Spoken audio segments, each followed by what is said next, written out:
This is Radio Free Hillsdale, 101.7 FM. I'm Scot Bertram, and with me today is State Senator Mike Shirkey from the 16th District, Branch, Hillsdale, and Jackson counties, and also Senate Majority Leader.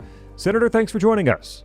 You're welcome, Scott. It's always a pleasure to talk to you, and good luck on a highly anticipated graduation ceremony this weekend at the Hillsdale College. I wished I could be there. My wife and I could be traveling for just a couple of days, but I'm hoping it's a fantastic event and that everybody can see each other's smiles. Yes, we were talking yesterday among some of the faculty about how odd it will be because it will be so normal after a while. So we are all looking forward to a commencement, and Tim Allen, our commencement speaker this year, the Michigan native. Senator, oh, man. Yeah. So we're, a little comedy. We've been, we not for bad reasons. We've been heavy. Vice President Mike Pence. We had Supreme Court justices. We've had, Army generals in recent years. So Tim Allen is a little change of pace, but I think it will be good for everybody. Well, Tim Allen is a good comedian, but there's always deep meaning in what he's talking about. So it'll be something right up President Arm's alley there. Yes. Senator, since the last time we talked, the governor has laid out what she calls her Vacc to normal plan with thresholds and 55%, some things happen, and 60% and 65% and 70% is the big number. When 70% of adults are vaccinated, the governor says we can essentially all go back to normal 2 weeks after 70% of Michiganders have received the vaccination. So again, this is the first time we've talked. This is the first time we've really received hard numbers, right? Some sort of plan from the governor that we at least can look at and criticize in this way. What's your response? What's your reaction to the governor's plan? Well, I wished I'd had a chance to actually have a conversation with her and her experts and advisors to just probe into it a little bit. What's the genesis? What's the science and data behind the 70%? And what are we trying to achieve? Shots in arms or immunity, broad-based community immunity? And if, in fact, we reach the 70% shot in arms, and she has indicated she's willing to lift all restrictions, well, to me, you would only do that if you have achieved some level of immunity. Mm-hmm. And the reason why that's important to ask that question is because I believe we're already, if the goal is broad-based community immunity, I believe we're already there. If you add up the number of the department's own numbers, we're greater than 50% of the eligible adults have at least received one shot. Mm-hmm. And then based on studies from Yale, Stanford, Columbia, Harvard, they all have done their own independent studies and suggest that states' numbers for recorded cases are anywhere from 2 to 6 times underreported. So let's just use the multiple of 2.5. Michigan has over 2 million people who have had the virus and recovered. They have developed their own natural immunity, and so it seems to me that it would be the addition of those who have received shots plus those who have recovered that have naturally acquired immunity. And that number in Michigan is already at 70%. And I've asked the department specifically to dispute my calculus based on these studies and haven't had a response yet. And so the reason why I'm pressing is because I don't want to get to 69% or 70% and there be another however or therefore or but. I want it clear. And right now it's not clear.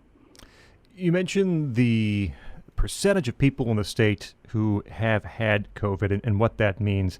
You're not a doctor, but you read. We all read some of these studies. How much do we know about whether or not those who have had COVID, which you have, could be susceptible for to have it again, or perhaps have one of these variants in the future? What do we know about that?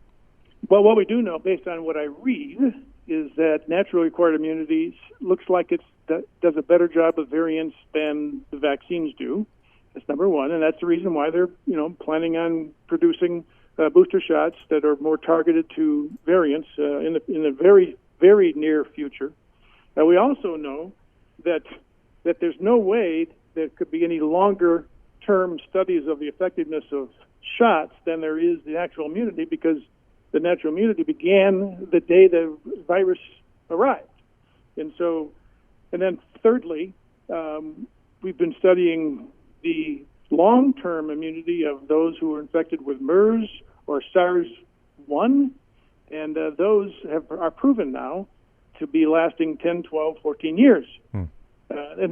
And still robust. And so obviously that means they can last longer. Nobody can predict how long, but it's very robust. And so why would the scientific community expect this particular virus to not result in extended natural immunity?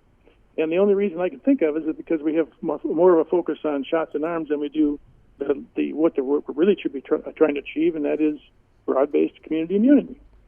And so I'm just going to continue to press for answers to these questions because I think people in Michigan deserve the answer. I don't think we should stop in offering and staging opportunities for those who think they need it to get shots, especially those that are vulnerable. And that should go on for as long as people want them. But we also know right now, Scott, that there's no waiting list. There's no line. Right. The waiting list, of course, is for those vaccines that are in the containers that are on shelves that are not being deployed because it's been, it's a slowing down. So people in Michigan, businesses in Michigan need clarity as when will we actually lift these restrictions and when will we be able to cross a line through this definition and be removed from emergency declaration. And Senator, that's what I'm pressing for. Senator, there's a segment of the population here in Michigan who has had COVID. And I've heard from some, I've talked with some who simply don't think it's worth the while or don't think they need that COVID vaccine because of the natural immunity they have due to having COVID. It seems to me that that is going to be a difficult part of the population to reach, to convince, to get the COVID vaccine and help to reach that 70%. Yeah, and I'm a little taken back by labeling folks in that category, like myself, as vaccine reluctant. It's not a reluctance. It's just a flat-out calculation that I don't need it if this has occurred. And now that's not the case necessarily for those who are really, really vulnerable. And that's why we need to continue to have these available for those that are in that category. But you were correct, I think, and that's the reason why the curve is starting to flatten, because so many people have contracted it and have recovered, and thankfully. And by the way, nobody should interpret yours and mine conversation as discounting the fact that COVID is very real and for some people very dangerous. Senator, New York, New Jersey, Connecticut announcing earlier this week they're lifting almost all pandemic restrictions as of May 19th. So a little less than 2 weeks away as we are talking. Our governor has, I believe, said July 4th might be a goal. But again, since she set out these parameters, these percentages, who knows when that goal might be reached. Why is Michigan so much different than New York, New Jersey, and Connecticut, which are reopening very soon? I just wish that you would have an opportunity to interview the governor and ask her that question directly. I'm not going to try to speculate as to what the thought process is there, but it doesn't seem to follow any other logic, and it certainly is far behind other states that have been, kind of aligned with Michigan. So it looks like it's a race for who can be the last to lift restrictions, and I don't think that's the thing that I don't think it's people in Michigan deserve that, because we do now know how to keep ourselves safe. We do now know how to assess the risk. We do now know where to go and how to get there to get vaccines if that's important. And we do now know that millions of people, I'm saying 2, it could be more, and I'll be happy to be wrong if somebody proves it, but that's currently the data across the nation suggests that we've got a lot of people who have recovered, and they've made the calculation that their natural acquired immunity is every bit as good what you might get from a shot. State Senator Mike Shirkey with us here, Radio Free Hillsdale, 101.7 FM. Just have a minute or two left here, Senator, but I wanted to ask you, because you spent a big, I was going to say spend some ink, but it's digital. Your e-newsletter this week set out to constituents talking about the election reforms that Senate Republicans are working on and walking through these myths versus facts about what's included in these Senate bills. update us, if you would, on how those are going and where we see them moving forward. We have the perfect committee chair to prosecute these bills, the former Secretary of State, Ruth Johnson. She's now a colleague of mine in the Senate. Ruth knows election laws inside and out, and this whole package is being prosecuted through her committee, piece by piece, small groups. I remind folks that the legislative process is a very open, very specific, and very public process, and seldom does the final bill, if it makes it all the way to the governor, does it look like an identical version of what was introduced. That's the reason why the process is there. I'll give you, for instance, the original bill is on with regards to drop boxes. It suggested that the time for those to be locked up was 5 p.m. the day before the election day, and that was a starting point. And I think a betting man would place a decent bet that that's probably going to be tweaked throughout the process. That's just an example. So, this is providing many people opportunity to weigh in. We're identifying, things that are like what I just described that may need to be tweaked. And I think the goal is to get all of them through committee to the Senate floor by the end of May.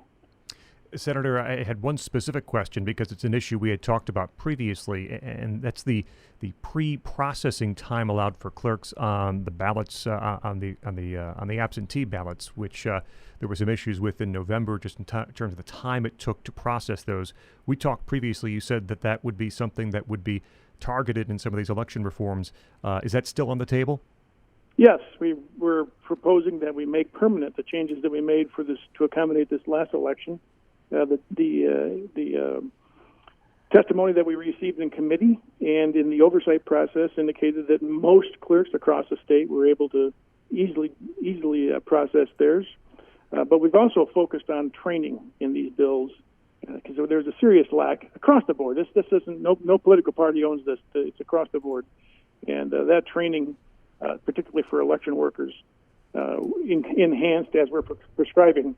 Will also take a lot of the artificial constraints out of the processing process, even on election day. So we're proposing to put the pre-processing things into permanent statute.